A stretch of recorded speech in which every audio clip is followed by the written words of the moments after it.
Ladies and gentlemen, welcome to the Above the Bar podcast, where each week we belly up to the bar with a new guest, find out what they do, who they are, and what makes them great. So sit back, relax, and enjoy.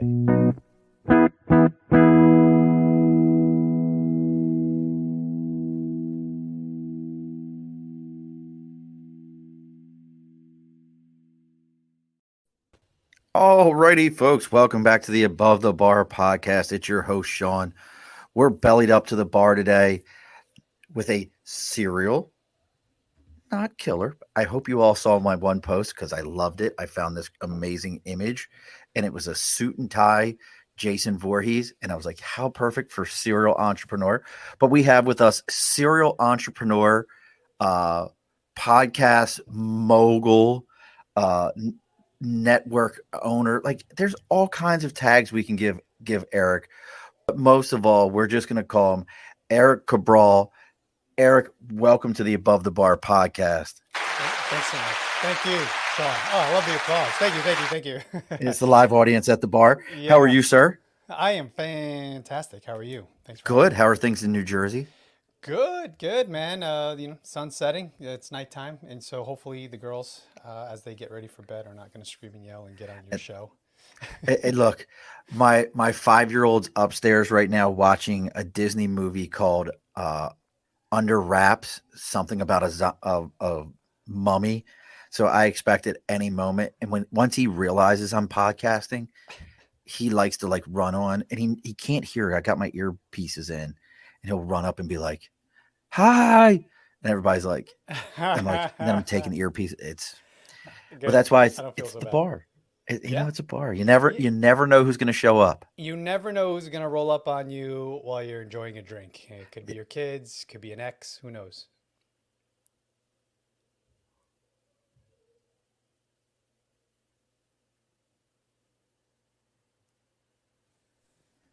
Lost you for a moment there. I'm here. Yep. So let's go ahead and get things going, get the house cleaning done so we can get everybody situated. So as always, folks, let's move the mic for a moment. For those of you that are watching live, there's the big board for sticker and a cause. If you've got a cause that you believe in, something that you're supporting, maybe you have your own podcast, maybe you have a charitable organization, you got something going up, maybe you got a band. I don't care what it is. Reach out to me on Facebook, LinkedIn, YouTube, Twitter, Twitch. Even our email is the Above the Bar podcast. Our network is the Earplug Podcast Network. You can reach me on any one of those, the Above the Bar podcast. Let me know what you got going on. I'll give you the address where to send the sticker. You send me a sticker. We put it up on the board. We read about it. That's free advertisement for you because that's the only way we all get to grow is if we do it together. All right, so we've got that. Other thing is hey, maybe your media looks like it was killed by a serial killer. And you need to improve it. So that's Media by Dibs. Make sure you reach out to Dibs. He's Media by Dibs on Facebook and on Media by Dibs on Instagram. If you find him on LinkedIn, it's Andrew Dibble. He'll sit down with you. It's a 10% discount on your first order and a free consultation if you tell him belly up to the bar. Can't beat it. And if you're wondering like, well, how do I know what Dibs Media is? He does tons of minor league baseball teams, media, hockey teams, media. So he's got it kind of figured out. Trust me, reach out to Media by Dibs. So house cleaning is done, Erik. The house is clean. The bar's open. You're muted right now, it looks like.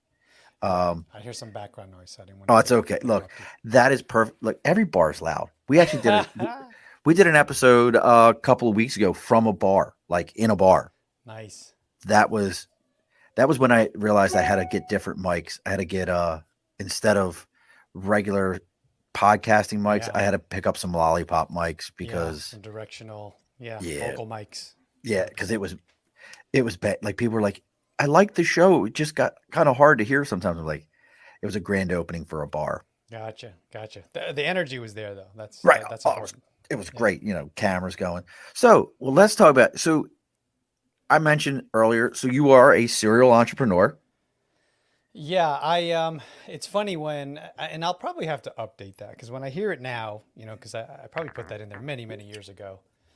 And I'm like, I don't know if that's a strength, Sean, honestly. What do you mean?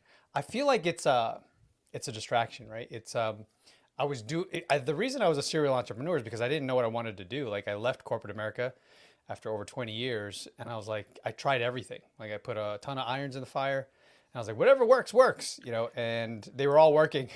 So I had to like I was saying before the mics and camera turned on, I was like, diluted focus equals diluted results.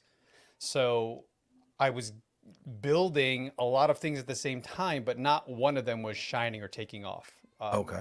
as it could have.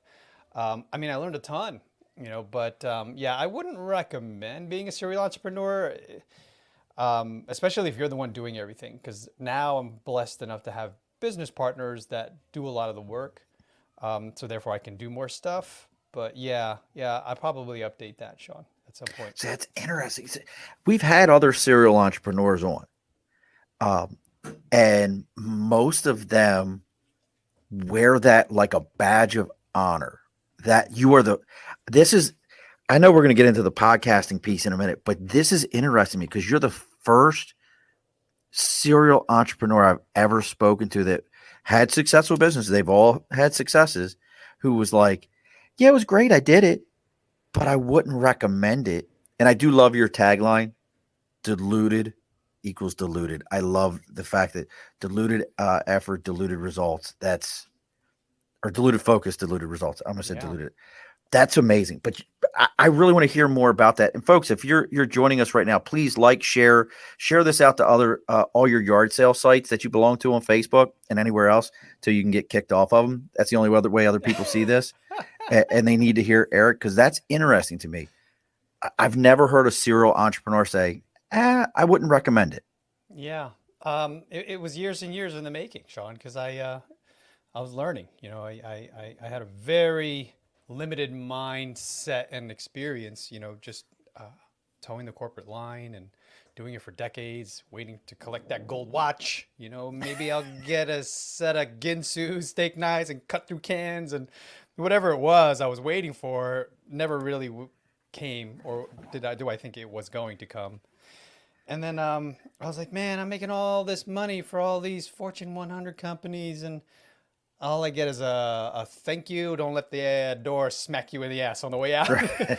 Don't let the door hit you where the good Lord split you. Yeah, I love that. And yeah, I was just like, I'm going to crush it all. I'm going to do what Gary Vee tells me. I'm going to document the journey. I'm going to hustle and grind. And I don't recommend that either. I mean, that's burning the candle on both ends. Like if you're young and you're young 20-something that likes to show off your tattoos versus your scars, because, like OGs like us, we like to talk about the lessons learned through failure. Whereas, at the time, it wasn't right timing for me. I was in my mid-40s. I was going through my midlife crisis. So I had to prove something to myself and to others. Like, I could do this without corporate.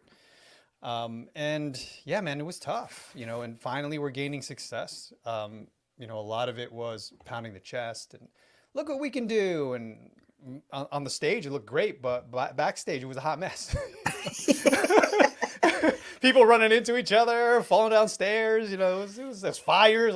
Put the fire out, Oh God, that's so great. So you're saying it didn't look like it looked like the wolf that ate Wall Street, not Wolf of Wall Street. I like that. Yeah, exactly. That's wild though. So, well, how many years were you doing that for? And I promise you, I'm listening. I keep complaining I got to buy new chairs, new bar stools, Exactly. because my bar stool, the compression in it is like dying. The hydraulics started. Oh, the hydraulic, and it's like someday somebody will jump on here and be like, "This is how you fix that," and tell me.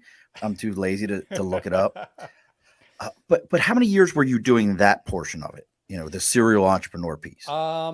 I mean, I'm still doing it. I put some things to rest and focused my attention on one thing, which is my multimedia company, On Air Brands. So at the time when I started and I left corporate America, I got into real estate investing, and I was like, I'm going to learn this, and I'm just going to become a full-time investor, and I'm going to create wealth and blah, blah, blah. It's going to be raining dollars. And, I was just going to, I was going to be Trump, I was going to be whatever, whoever was investing, it looked to me was ridiculously successful. So I was chasing the dollar. And then when I had some relative success there, I noticed that there were other opportunities, right? All these investors were interested in what I was doing in social media and podcasting and branding and marketing. I started to help one investor and then I help another. And then all of a sudden I was like, holy shit, I got to start hiring people. I can't do all this by myself. So then it created my multimedia agency, On Air Brands. But every opportunity that came, Sean, it was like, oh, I'll do that too. So then, like, I had all these podcasters in my network, and I had all these investors in my network, and I had all these people that wanted to be on a podcast. So I was like, what if we just stuff you all in a room? And then I'll charge tickets for that. And then everybody can be on each other's podcast. And then it worked. You know, people were paying like upwards of $3,000 to get in the door. And I was like, this is a new business. So then I was like, okay, On Air Brands, you go off to the side while I go build this. And then so it was like 3 businesses now that I'm running at the same time. And yeah, it drove me crazy, man. And it drove the people around me crazy because I wasn't focused. I was just going to the shiny object. Now I want to get into, everybody wanting to be on a podcast and all that you were dealing with. So I've got some friends that, they spend serious money, not like BS, like, oh, I've got a coach and, I see them once a month and I spend $50 and they tell me, suck it up, buttercup. It's not one of those kind of things. I've got friends that they're in that, almost in that serial element, and they're spending tens of thousands of dollars on legit coaching. And one of the big things right now is go have a podcast. You need a podcast. What are your now I know when I hear it from these folks, I kind of look at them and go, please don't. And it's not, and I say it to them like, not in a mean way, but I'm like, you are you good at talking to people in that way? What are some of the, like, you've talked to these people, you've dealt with these people. What are some of your thoughts when people are like, so yeah, I think I can go ahead and get me a podcast. I'm going to go ahead and get out there. I'll be like the biggest thing in the world. Yeah. It's an interesting time that we're living in, right? I liken it to, speaking to I'm guessing you're a Gen Xer like I am. Yeah, I'm 45. Yeah. So we remember the dotcom era. We remember everybody had a website, and prior to websites, what were there? Business cards, brochures, business meetups, things like that. But when the web became a platform for your business and it became the new calling card, the new business card, and it was a requirement, if you have a business, you got to have a website. Not everyone had a nice website, and not everyone had a clear message on their website. A lot of people just threw exactly what was on their brochures or whatever was on their business card, and they just slapped it up there. Yahoo sites, and yes, and, what was the other ones? Firefly. Do you remember this one before Google? Not North Star, I think, was one. Well, North Star was one. There's Ask Jeeves. Ask Jeeves, which had one? Commercials. They had commercials for Ask Jeeves. Oh yeah, and it was all on the radio, right? So it's kind of the same. Like with Prodigy. Remember getting the tin cases, AOL, Netscape, not Netscape. Well, Prodigy. Did you know who owned Prodigy? Who? Sears. Oh, really? Prodigy was a Sears thing. Yeah. Wow. I didn't know that. Yeah, my dad worked there. That's the only reason I knew it. Yeah. I mean, everybody thought AOL.com, remember, was the internet, and I had to explain to my parents, that's not the internet. So we're kind of in the same era. It's very, very similar to me that podcasting is like a must for businesses now, right? It used to be a hobby, a way to kind of just have fun with your friends and shoot the shit, and be your version of whatever Rogan is or Tim Ferriss, whoever it was. It's not like these guys are having fun, right? Smoking weed and drinking and just like bullshitting with your friends. But then now people are like, wait a minute, I can do sales through my podcast, or I could sell people stuff. Like, and it was like, whoa. Like, I'm not a big fan of that. If you want to do that, you could do it the right way with some integrity. Cool, then do it. Make sure that the people that you're talking to are aware that this could potentially be a sale, right? And your intention is to see if you can help them versus like, hey, I'm going to sell you on this and I'm going to Trojan horse this. So I'm not a big fan of that. But God, I know exactly what you mean. Yeah. Go ahead. Yeah. No, I was just agreeing with you. You see it happen, right? You see it happen all day long. And people don't like that. People don't like being hoodwinked, bait and switched. And they're like, oh yeah, I'm going to be a guest on your show. Thank you so much. Oh, wait a minute. this feels weird. Now you're trying to take my pants off. I was like, whoa, slow down. I thought I was just here to hang out, man. I got Bill Cosby. Holy Yeah, shit. yeah, exactly. So the thing is, so that there's that, but then there's also, here's where we're kind of like evolving. Now everyone has a podcast. There's 2.8 million podcasts out there, more than half of which aren't even active, right? They're dead in the water, what we call pod faded. They can't even get past 8 to 10 episodes. And I don't recommend that, right? But I do recommend, as entrepreneurs or people who want to experiment, go ahead, try. If it's not for you, that's fine. Nobody's judging. Just do it. And if it does, just walk away. But if you do want to do it and you do want to grow a podcast and a following in a community and you want to build your business from it, you have to stick with it, right? You got to do it for 12 months at least. You got to stick to it, right? Commit to it. Whether there's one person listening, most likely your mom, or anyone else, and yourself. So there's two.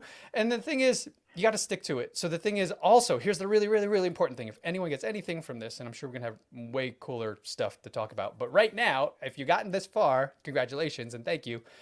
The thing is, you got to have a message and you got to be super clear on your values. Like, you can't just turn the mic on and just start bullshitting, because people are going to get tired of that. They're not going to know what to expect. They're not going to see any consistency. Like, have 2 or 3 main topics that you talk about over and over and over. You can have different guests, but hit up on those topics. And what will be cool and what will be exciting is how your guest riffs off your topics. Because that's what the thing is like, just like old school Barnes and Noble, when we used to walk in and like, I pick up that Better Homes and Garden magazine, or I pick up that, that Hot Rod magazine. I know what to expect when I leaf through it, right? If I open up 100%. Entrepreneur magazine, I'm not expecting to see bikinis, so that wouldn't be a terrible idea. But like, you're flipping through a business magazine, you're not expecting to see, Better Homes and Garden stuff. So when people go to your podcast, you want them to know what to expect. You want it to be somewhat predictable. Guests are great, but solo casts are great too. I like smashing it together. I do solo casting. I do twice a week, one interview on Mondays, and then a solo cast on Thursdays. So there's a lot of different ways. It's the Wild West, man. You can do whatever you want, but just do it consistently. That's the biggest thing. Well, I think 100% agree with you. Be consistent. I'll even throw this. Don't be afraid to change. Yeah. So like I've talked to people about this before. When I first put my show together in my head, I'm like, I'm a middle-aged dad, retired Marine. I've got all these funny things that happen in my day-to-day. And then I got on the mic and I realized I don't remember most of that shit. I don't remember it. And I started going through my shows and realizing I enjoy talking to people. I want to know about people. It's funny you said your topic. Somebody said to me, "Oh, you need to be more niche." I've talked about this 100 times. You need to be more niche. No, I don't. They're like, yeah. You should just do, because I like comic books. Just do comic books. No, I enjoy that. I'm not gonna spend all day on here doing it. Well, what's your show about? My show's about people. Who you are, what you do, and what makes you great. Yeah. That's why I got you. I love it. Who you are, what you do, what makes you great. If I can get that out of all my guests, that's what I'm looking for. But the 1 year piece, how hard do you think that is for the average person that does this? You're doing 2 shows a week. To me, that's crazy. I do 1 show a week, sometimes Saturdays, but to think 2 shows a week, that's wild to me. Yeah. Like, how hard do you think it is for the average person? Or what do you think? This is probably a better question. What do you think people miss when they go into it to say, hey, I'm going to tie this to my business, or I'm going to make this into a business doing podcasting? What do you think they miss that they realize, like, oh shit, I can't do this? What do they miss before they come to that right? Like, what should they know? Yeah. Like what is the thing? So there's 2 things there. The first one is thinking of a podcast as becoming your business. Like, so a lot of people that I talk to, the mainly the ones, and no disrespect to anyone who's listening, because I have a lot of friends and family who come to me with this question. They want to be the next Rogan, right? They want to be the next guy because it looks like fun, right? You know how long Rogan's been doing it? Like, he's an early adopter. He's like the pod father, right? I mean, he's the one that started when nobody was listening in his basement, over a dozen years ago. Like, are you down to do this for like 12, 13, 14, 15 years and then see the results? Probably not. So the thing is, it takes a long time if you think that you're going to create. So managing expectations is the number one thing. Um, Podcasting has become such a commodity at this point. Like, there's so many topics, there's so many people, there's so many ways to get podcasts.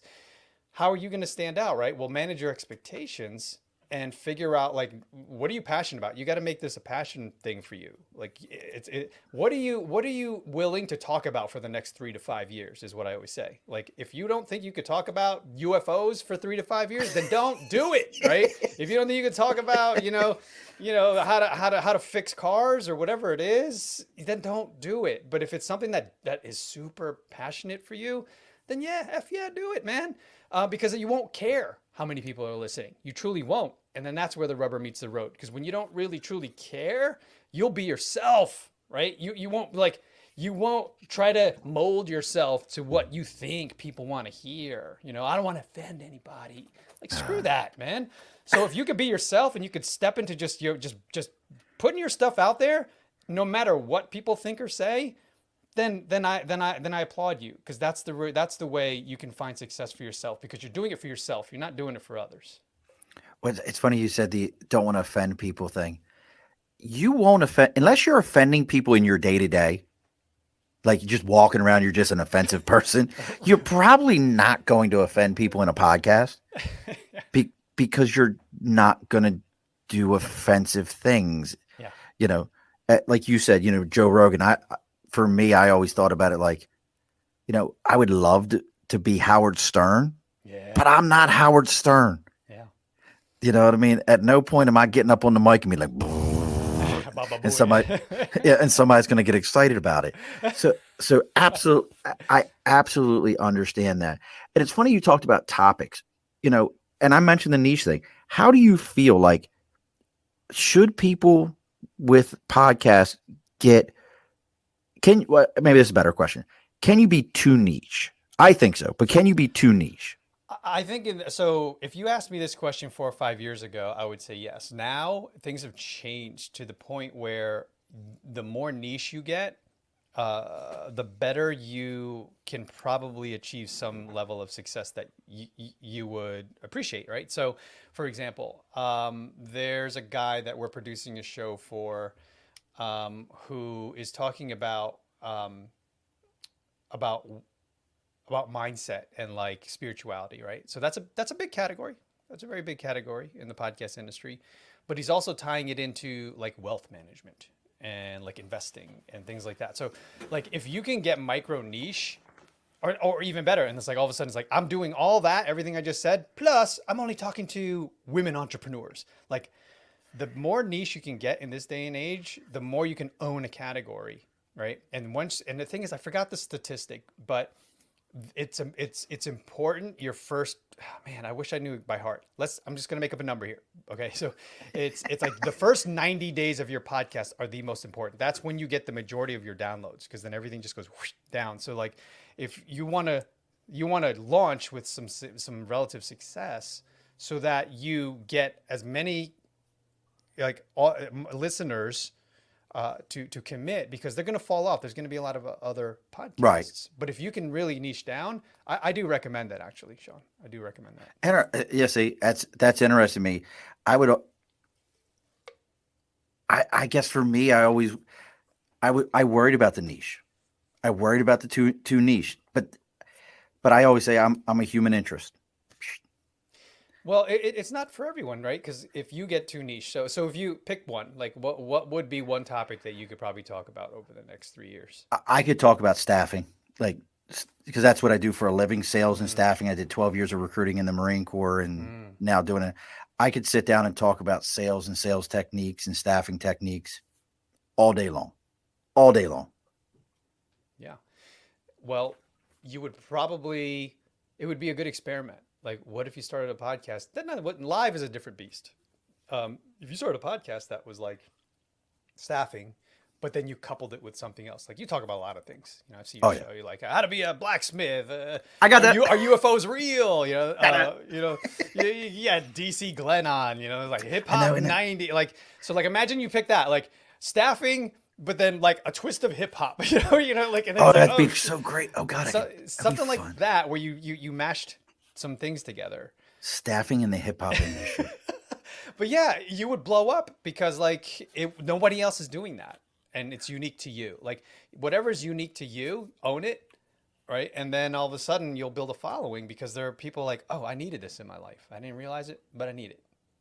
See, I've thought about doing another. See, I've thought about doing a second show with the staffing piece, but it would only be like 15 minutes of preset questions and only interviewing hiring managers or a, agency or internal staffers, but 15 minutes because I feel like it something like that for me. It needs to be long enough for me to get from my driveway to my home. Doesn't need to be longer than that. Yeah. Well, from listening to your show, which is it's really good, by the way, I do appreciate what you're doing.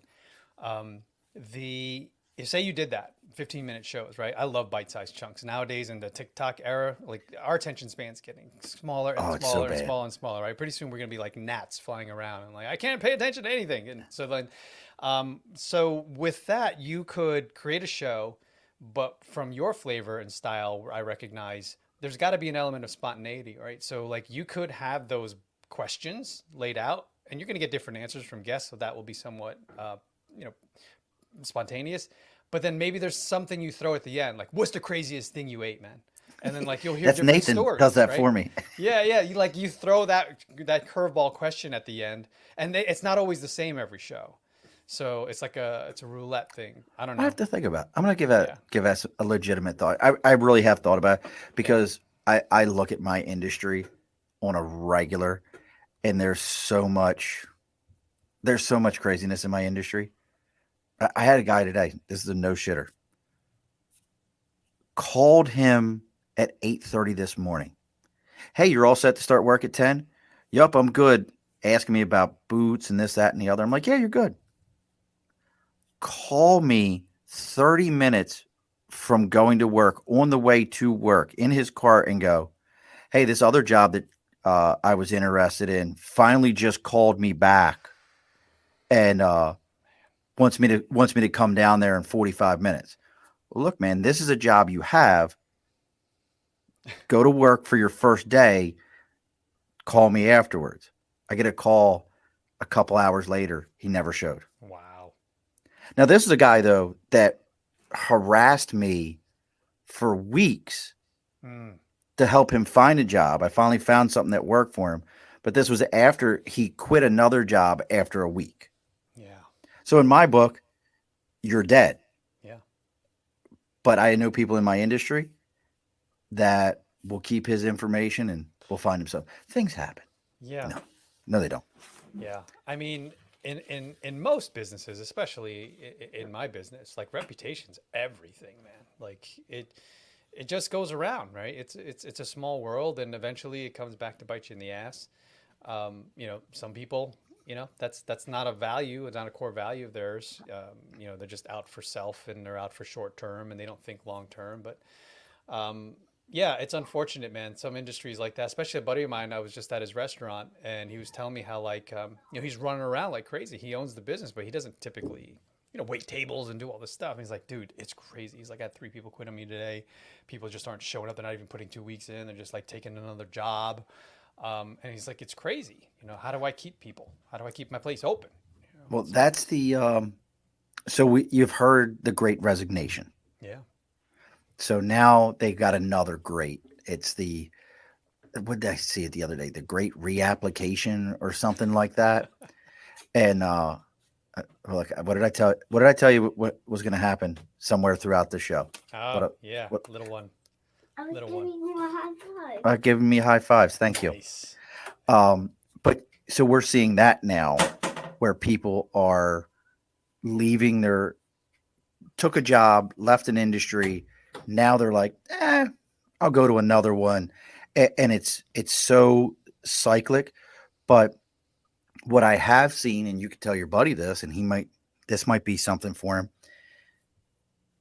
Some of our industrial clients are offering gas cards to employees. If they hit their 40 hours, here's a $75 gas card, and you don't have to give a raise. It's under the federal tax numbers for it to be considered as, a bonus or anything like that. You're able to give them this, and hold on. You're able to give them this, and now they don't have an excuse to say they couldn't make it to work either. Yeah. Yeah, dude. I mean, there's a lot of incentives. That's a great idea. I know that he told me, hey, little man, how are you? He can't hear you. I got my earbuds in, see? Mr. Eric can't hear you. Are you still watching your movie? Can you get off my wire, please? All right, go watch your movie. But I want to play a game then. Okay, go play a game then. I told you, I knew it was going to happen. That's awesome. That's awesome. I love it. Yeah, he told me that he actually provides housing. So like right down the road from the restaurant, he's got apartments, so they live there rent free, bro. And then he also said they get to use the restaurant van, like for stuff, like all sorts of stuff, not just business. So he's like, I don't know what else to do. They got free transportation, they have free housing, and then they're quitting for other opportunities. It's just, like you said, the great resignation. And it's everywhere. Everybody's offering, but and you being a business owner yourself, I mean, that, I'll toot my industry for a minute. I normally don't talk a lot about it, but I'll toot my industry. That's why I tell people all the time, yeah, there's a cost associated with my industry because we're staffing. You got to pay me, and I'm going to do the work, but we take on all the state extortion fees. So all that unemployment insurance, workman's comp, taxes, everything. The staffing agency takes that on. There's like a DVD in it. Yeah, I'll look in a minute. So we take on all those responsibilities up front. All the risk, yeah. All the risk for the person. And yeah, there's a markup, but when it's all said and done, that markup works out to like $4.95 an hour. You can't hire an HR manager for that price. Wow. Yeah, that's amazing. Yeah, a lot of people look at it and they're like, "Well, I pay this guy $16 an hour. Why am I paying you $27?" Well, you're already paying the state $6 more an hour. You didn't even think about that. Like, you paid that person $16 an hour, but you're actually paying $22 an hour for that person because your state charges you about $6 in extortion fees. Wow. Yeah. And then, and that's the only way I know how to look at it, is it's state extortion fees. If I've got to pay a tax, some of it's just a pure tax to have employees. Unreal. Yeah. They don't make it easy. No. Definitely So that's my touting of my industry. If anyone wants to know more, reach out to me at the Above the Bar podcast. Exactly. And I'll tell you more about how it works. But yeah, but now we've talked about some of the, pitfalls of getting into podcasting and getting into a business. And I will also tell you, we didn't really touch on this. If you're going to be a guest, please don't make yourself into the Amway of guests. I know we've all got something we want to pitch. That's why we run. And that reminds me, I almost forgot. I almost was a horrible host. Look at the banner going along the bottom. Erik's got a giveaway of his guide for podcasting. I will put this in the show notes, but it's Erik Cabral, CABRAL.com. Or is it .com or .co? .co, yeah. Oh, .co. Somebody beat me to it. I'm gonna have to send someone over there, break his legs. You're in Jersey. You got knee breakers. Yeah, exactly. /guide, and it's a giveaway. So make sure you go check that out. We'll put it in the show notes. But I always say that please don't be the Amway of guests where everybody reads your thing that you send them. So just so you know, I'm a coach. I'm actually one of the Fortune 500's most sought after cheesemakers that let me go ahead and come on your show and I'll explain to you how I can make you great. And you're like, what? I don't. Yeah. So that's my piece. But what are the upsides? Like, let's talk about that side. We've given the, oh, woe is me, but let's talk about the upside of how podcasting can really increase your business. Yeah, there's nothing like it, being in marketing for dozens or decades. For me, I've never seen anything like podcasting where it just at speed, bro. At speed, man, creates no like and trust. Just know, like, and trust. And that is critical in business, right? Someone can know who you are, but they don't necessarily like you. But if they like you, right, all of a sudden that can lead to a conversation. That can lead to, hey, finding stuff that we have in common. And then all of a sudden it's like, oh, wait a minute, you do what? Oh, and I do this. And it's like peanut butter and jelly. We mix it together and now we like can help each other. It tastes great. What was that one thing that we grew up with, the commercial? You put butter in my chocolate. Put chocolate in my peanut butter. Yeah. The Reese's commercials. Reese's commercials. That's what it's like. That's what podcasting is. It's the Reese's of like content creation. And not only that, you're having a conversation, right? And you're just having fun, like, what you're witnessing here in real time. And now all of a sudden, I always say the magic happens when the mic turns off, because it's not necessarily about the content that we're creating here, which is great, right? You got to create content in today's day and age. You have to. That's a must if you're in business, especially. But then when the mic and the camera turns off, all of a sudden you're like, hey man, you said something about that. How can I plug in there? How can you? And all of a sudden you're like, you either got new clients or you got a new friend for life. There's so many great things that happen out of the podcast. 100%. I've been looking for, and it's the one thing I've actually sent StreamYard messages about. Can you please give me a way that after the show is over for me to continue recording? And they're like, we don't have that. I'm like, look, I could sell the information after the show is over with, probably as good as I could sell my regular show, because I hear like the big one is always, I interviewed a guy, he was amazing. The show's over, and completely out of left field, he goes, oh, I forgot to mention I own the largest collection of serial killer memorabilia in the world. I'm like, what? He's like, yeah, we'll have to find a time to get me back on. I'm like, what? I'm like, how did you not mention that? Yeah. How does that not get mentioned? Like, I would walk into rooms and yell that, like, guess what I own? Is that a true story? You just made that 100%. Holy shit. He lives on Long Island. His name is Reverend or Dr. Reverend David Adamovich. He is also known as the Great Throwdini. He is he's in his 70s, but he is still the fastest knife thrower in the world. What? And he didn't even get into that till he was in his 60s.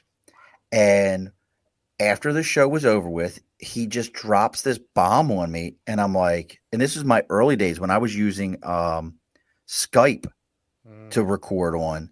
And he drops this bomb in my lap. And I'm like, what? He goes, yeah, my buddy had passed away. I didn't want to see the collection get broke up, and just throws that out there. Wow. I'm like, yeah. So, I digress. So what are some of the other things though? Like from when getting into the podcast piece and trying to make it tie into your business, what are some of the things that you've seen that really have made people that you work with successful? Because we all want to monetize this thing. Let's call that what that is. Yeah. Like I got an idea we'll talk about afterwards that I'm going to be working on I'm actually working on a website with one of our prior guests, Jessica Gruber. But what are some of the things that you would advise? Like, let's start with the monetizing piece. Like, do you monetize yours? In non-traditional ways. So not the way people would expect, like old school traditional radio, like I'm going to put 1-800-mattress on my show. Like I don't do that. But what I do is you said do. I said do. I know. Is I created a multimedia agency that produces podcasts for businesses, right? So that's how we're an outlier. So that's how we make money podcasting, because we create podcasts for other people. And I just happen to be a client. But the thing is, I do get people that reach out to me that say, hey, can you put ads on your network? So we'll do that from time to time. It's not an official thing, but we do it. And I said it again. But the thing is, to monetize, I highly recommend if you're going to have a podcast, and if we think about it less like traditional radio, right? Because that's dead. I don't even know how they're still like operating right now. Because once the boomers are gone, and even a large portion of us Gen Xers, no one's listening to radio anymore. Just like no one's listening or watching cable television, right? It's all changed. It's all shifted. Listening and consuming habits are totally different. So I say that when you monetize a podcast, don't think of it like radio, but think about it, like I said, number one, it's building a relationship with someone that can do business with you. So if you have a business or you don't have a business, but you want a podcast, I recommend start a business first, right? Have something, even your side hustle now can become a business, right? And then once you have that business, you kind of bake it in, you thread it in somewhat into the conversations or even after the conversation podcast. And you could say, hey, I can help you, or do you do this, or do you have this? Like for me, after the conversations, I'm typically like, hey, notice you don't have a podcast. Are you interested in having one? We could help you with that. Or do you have one now? Are you happy with the people that you're working with? I'd love to chat with you to tell you what we're doing. That's cool and different. So things like that.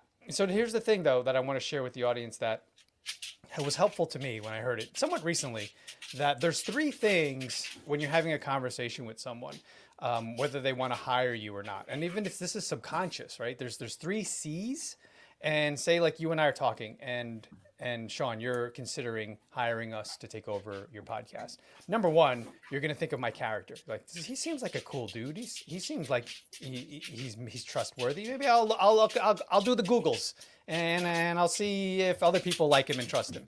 So right, there's that. There's character. And then number 2 is like competency. Like, does he seem competent? I'm like, oh yeah, look at all these podcasts he produced. Dozens and dozens of podcasts.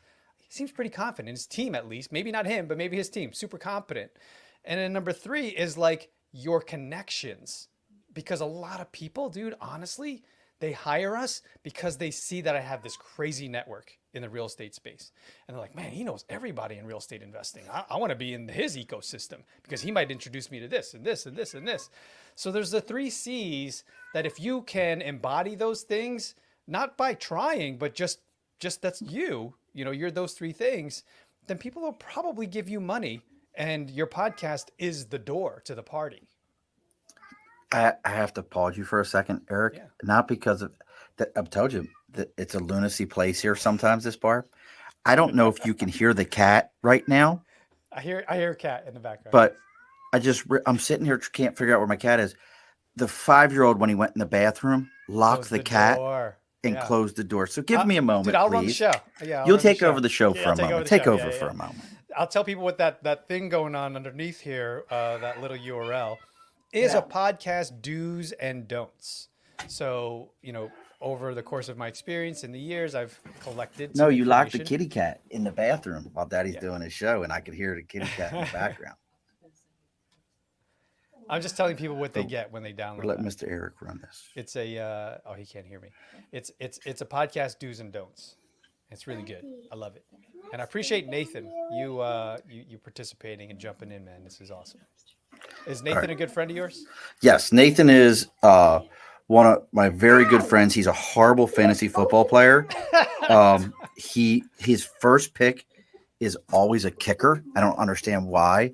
He always picks a kicker, and he always picks a kicker that isn't even in the league anymore. He picks Matt Stover every year, and I keep explaining to him Matt doesn't play anymore.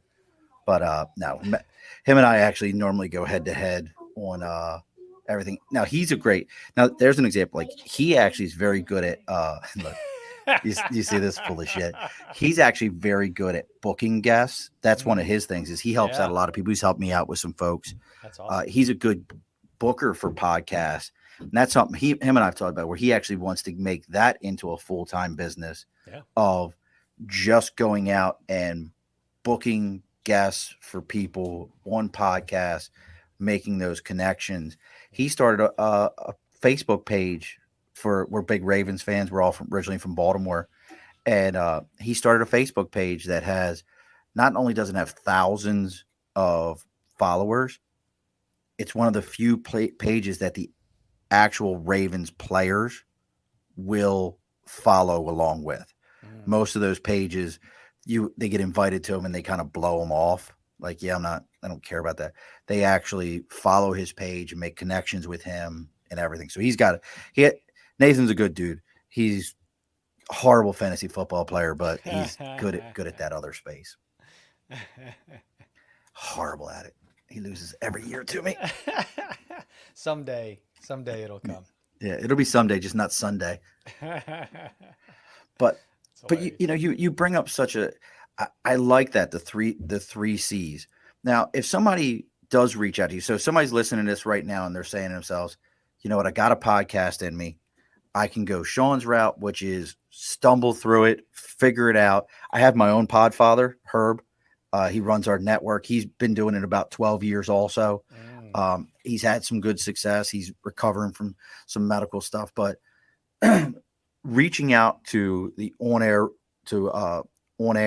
and saying, hey, I got this. Can you make this happen for me with on air brands? What can they expect? Yeah, they can expect what I like to call turnkey podcast solutions. So it's like someone who doesn't know much or anything, or they know a little bit, but they don't want to learn a new thing. We make it really easy for our clients, so they're like successful business people that have, teams and marketing and all this other stuff, so there's a lot of irons in the fire and they're always building and they're always distracted and they're serial entrepreneurs, right? And they know they need a podcast to amplify what they're doing. So that's where we come in. We're like, okay, we'll work with you for 6 weeks to launch it.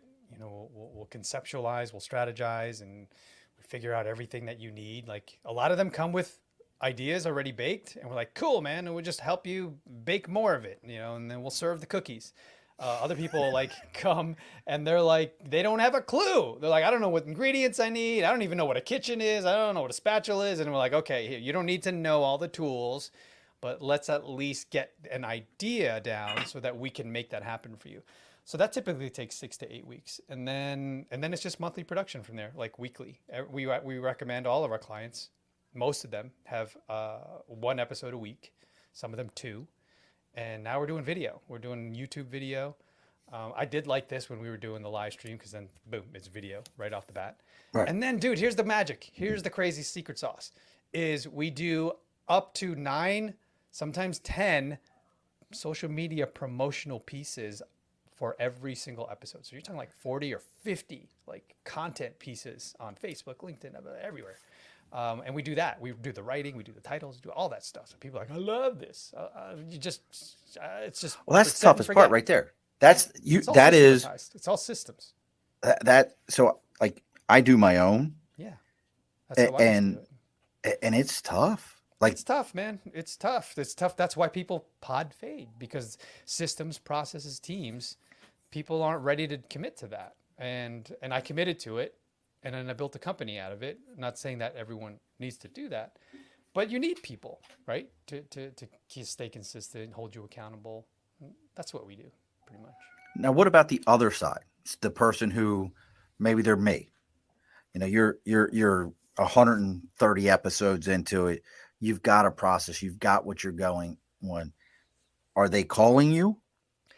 Most likely not. It depends, right? If you have a business, or you're gaining some traction and success and you're monetizing it, then you would have the budget, to kind of work with us. But I recommend, like, someone in your situation, say you don't have the budget, because we're not cheap, admittedly. It's a bit of an investment. But here's the thing, like VAs, man. Like I got lucky. One of my best friends, who was also in my band at the time, was an audio engineer. He went to school for it in LA. And I was like, dude, hold on. You said your what?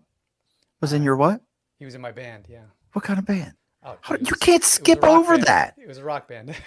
You can't skip over that. Yeah, I'm a musician. Ever since I started business, I don't play anymore. I have a whole studio downstairs with drums, guitars, bass, everything, man. It's nuts. Oh, we got to talk about that. So your friend from LA. Yeah, so he moved to LA. He was in Jersey with me, but yeah, he would produce. Dude, he produced my show for 3 years.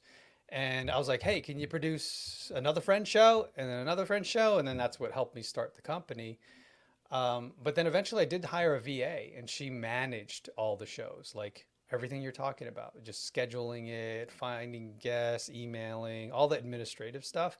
And I applaud Nathan for doing that because it's a lot of administrative tasks. I highly recommend hiring a VA in the Philippines, or we've got some in South Africa. We got them all over the country. And you can hire them to do the stuff you don't want to do, spreadsheets, analytics, emails, all that stuff. So that's kind of where you can start systematizing what you're doing, Sean. See, that's where I'm at right now. Yeah, man. I'm doing it all, and some days it's like, okay, it's time to sit down and do this next post and put it out everywhere. And it's a lot of work. I see what you're doing, man. It's a lot. I'm like, holy moly! Did you create all those graphics? All the promotions? Everything that you see, dude, that's me sitting down. It's almost worth hiring a VA that can do all that, like a designer that can also do administrative stuff. And then you just take it all off your plate. $5 an hour. Look, I'm all about it's like, who you got for $5 an hour? Yeah, that's it. What do they have for $5? Dude, they don't live in this country. I'll tell you that. Well, that it's funny you say that. Yeah. That's been talk about industries again for a second. I haven't dealt with it, but I know people who have the IT industry is in a hurt locker with the war in Ukraine. Oh. So a lot of your top end IT, Java, all them folks, they were in the Ukraine. And you're talking a difference where that person in the US was a $90,000, $100,000 a year person. In the Ukraine, they were a $50,000, $60,000 person. Same quality, if not better quality of work. So since the war in the Ukraine, that has hurt that industry. That was a huge thing over there. Yeah, that's unfortunate, man. Yeah. And you never know when these things are going to happen, right? Something could happen in one of the countries. I know, like during when we all got 2020'd, it was that's the best name for it. Yeah. We all got 2020'd. We got 2020'd, man. We all collectively felt it. People were, like, oh shit, every country was reacting to it differently. So we got affected by what was happening in the Philippines and Asia. We got affected some full lockdowns in South Africa, things like that. So, and in South Africa, especially they monitor your energy, man. They're like, okay, lights off. I'm like, what is going on No here? shit. Yeah. So it was like, hey, sorry, I got to hurry up and quickly do this for you because they're going to shut the power off. So it's like rotating the energy in your neighborhoods. It's bananas. I've never heard. So we know you could start a business, but you wouldn't recommend being a serial entrepreneur. They can definitely reach out to on-air brands if you're out there doing those things. Here's my next curiosity for you. And I still want to talk about this rock band for a moment. Yeah, sure. But what I'm curious of, if you could start back over your podcast, would you stay with the same topic, or is there, now looking at it, is there another topic that you would shift to? It's so funny you say that. I'm currently in the process of transitioning it, and probably most likely, now I'm committing to it. I'm shutting down my current podcast of like 4 or 5 years called Entrepreneur Circle, 250 episodes practically. I'm gonna put it to bed. I mean, it served its purpose. I used it as a learning tool. I used it as an opportunity to reach to people that wouldn't have a conversation with me. Otherwise, I'm like, hey, you want to have a cup of coffee with me, Robert Kiyosaki? And then he's like, who the hell are you? I'm like, hey, you want to be on my podcast? He's like, oh yeah, sure. So it's like, I don't necessarily need that anymore, Sean. Like I need to start exploring what's the next version, what am I doing now?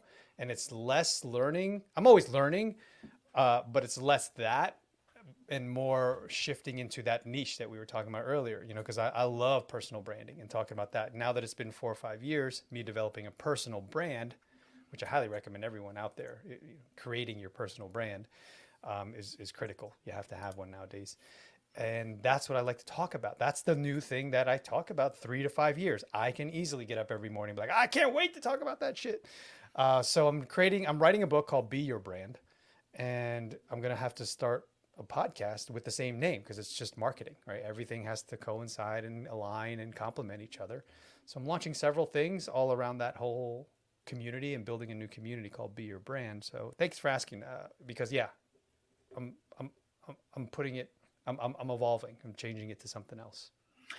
I mean, honestly, you've got even me thinking like maybe I do need to do that other show to do that staffing show. It would be interesting to me just because I listen to a guy named Marcus Edwards who I really enjoy. He has a show called Recruiting Trailblazers, but him and I talked the other day on the phone, and I even said it to him like, Marcus, you do a great show, but all your people are tech, high end Silicon Valley. He's out in Silicon Valley recruiters.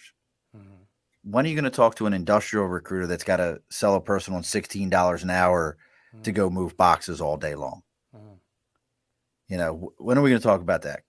And he's like, I'll think about it. It's not his world. He doesn't know that world. And I'm over here like, fucking tell you about that guy.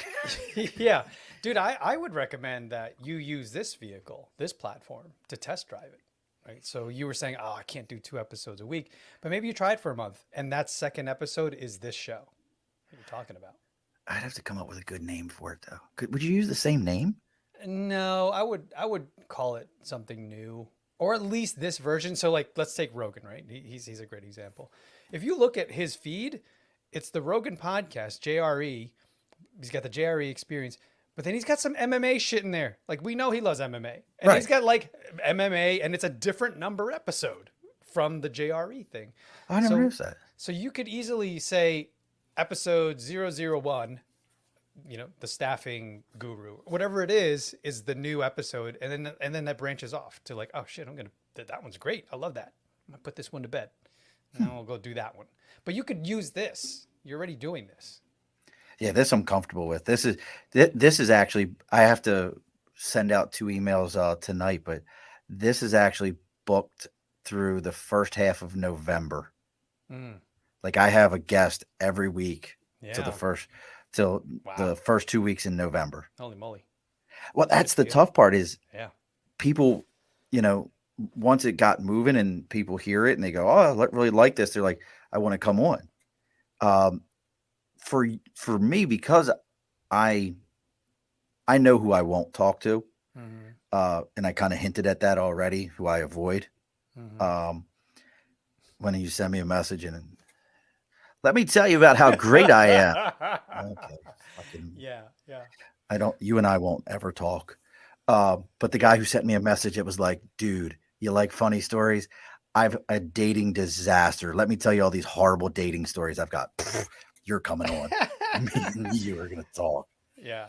But I mean, so that sounds like something that people could expect going with and having a conversation with you, or however you set up the consultation for On Air Brand, is kind of this giving them ideas to kind of get the juices flowing in a new way. 100%. Yeah. I love chatting with people, listening to their ideas, and adding a little lemon and juice or gasoline to the fire, whatever they need to inspire them to do it, or to try something new, like kind of what we're doing now. It's like when we have those conversations, like, hey, experiment, man. It's your playground, it's your sandbox. Do whatever the f you want. That's the great thing, and who cares if you fail at it? Hey, man, you're gonna learn something. That's a fact. So yeah. So I want to get into this giveaway. So tell everybody about the giveaway before we get ready to close the bar down and everything. Tell everybody about the giveaway. You don't have to go home, but you can't stay here. That's it. Yeah, it's just accumulation of information that I've gathered over the years of podcasting, just podcast do's and don'ts. One of the things that I do say in there is like a don't is, and any podcaster that's listening to this will resonate at some point. They've experienced this where you get the guest on. This isn't you because you're the opposite, where you're kind of like doing a pre-interview and you just like you're researching him on the fly. Got to go on LinkedIn. And as the guy's there or girl is listening and saying, can't wait for the show to start, you're looking them up right there on the spot. You don't know shit about them. And the thing is, I'm guilty of this as well. Like, this has happened to me from time to time. And what I always say is, I'm doing too much. I slow down. Like, you've got so much shit on your plate. You need to recognize you're doing too much. So that's what I always say. And that's one of the many, many, many things in this guide. It's like, just do this stuff and don't do this stuff, and you'll be golden. People Are you willing to give away your biggest do and your biggest don't? That was one of the big don'ts. Here's a good one. Here's a good do. This is huge. Yeah. A lot of people, when they do social media, bro, they, oh man, I hate this. They'll make blanket statements like, "Hey, Facebook," or they'll go, "Hey, hey, LinkedIn," or whatever it is, whatever the platform is. It's almost exactly like Jimmy Fallon going, "Hey, ABC," like you're not. Why are you referencing your audience as a broadcast network? Like, it's the platform, it's not the people. I don't even like it when like Snoop Dogg is on stage and goes, "What's up, Minnesota?" Like, I drove here, man. I'm not from here. Like, why are you blanket stating, right? Right? I'm from New York. I came to Minnesota just for you, and you're saying I'm from Minnesota. But you know what I mean? Like, so like, this is the way we speak in the marketing world, especially on podcasts and any type of platform that you have, is speak to the individual, talk to one person. Whenever I turn on my camera or my podcast or something, I'm like, "Hey, I'm so glad you're here. Can't wait to share this with you." Like one person, because that's the person that's listening, and they say, "Holy shit, he's talking to me. He's talking to me." So like, that's what you want. You want to talk to one person when you do anything in social media or podcasting or writing a book, anything, when you're communicating to people. And again, folks, you can go right on to Erik Cabral, and that's Cabral, and that's Erik with a K. So ERI. Got my tongue tied around my eye teeth. Couldn't see what I was saying. Let's try this again. And that's Erik, ERIK, CABRAL, and that's .co. So that's just CO, no M, /guide. You go on there. It's going to ask you about setting up a meeting. Erik and I have already talked about it. He said, don't stress about that. That's not a thing. But you'll get the guide. Yeah, get the guide, get the download. And I'll tell you, I still, to this day, I'll probably do the same thing, because to this day, I still like to look at guides and the way people are doing things, because I'm always listening to shows, and it sounds like you have like you have a process where there's some engineering and production value and all those things. This is going to end. I'm going to hit download. And then you're going to publish. Yeah. And tomorrow it'll go out at 7 a.m. I love it. Because simple. I can't, because I'm late. But I talked to a guy a couple weeks ago, does a D&D, Dungeons and Dragons podcast. Mm-hmm. He's like, yeah, one episode takes me a week worth of production value. And I'm like, well, you do a great job with all those voices. Do you have a soundboard or something? You just hit a button? He goes, no, when we record, I might try to change my voice a little bit, but then I go back through the episode. And if there's a voice change needed, I record over that with a sound device. I'm like, God bless. Holy moly. Bro, really? He's like, yeah. Yeah. Dude, there's some people out there, they really love the craft. It's a super hobby for them. For me, when it turned into a business, I was like, I don't have time to love it this much.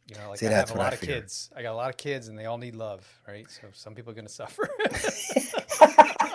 I'm sorry. Daddy's not loving you today. Yeah, it's okay. I love you all, but yeah. But you just don't get as much today. Yeah. Maybe you're gonna have 2 meals today, not 3. And I saw you were just recently at a pod convention. Yeah, Podfest. Podfest Expo is fantastic, man. I love Chris Krimitsos, the guy who created that community for us. He's a blessing, man. He's an abundance guy. He's just wants to help people. And yeah, he gave us the opportunity to create our own conference within the conference, all That's about awesome. investing. So yeah, it was fun, man. It's a raggedy crew, to be honest, like, because when you go to, I went to art school, man. So, there was a lot of goth and like a lot of, we were misfits, man. As creatives, we were misfits. I was the dude smoking weed with long hair, listening to Metallica and Anthrax, in high school. And then, went to art school. I fit right in. I was like, oh yeah, this is cool, man. This is my people. All the misfits. Yeah. But podcasts are full of creatives. So it's a fun group, and people are just figuring it out together, man. And it's a good place to be. So yeah, I would check out Podfest Expo if you guys. How often does that go on? Well, the big conference is once a year, so there was like 1,700 people there. Holy shit! Nuts. It was nuts. But they have a lot of virtual stuff. They have a lot of smaller events that are like every other month or something. But yeah, Podfest Expo is a place. .com, I think, is. And was that in Jersey? That was in Orlando.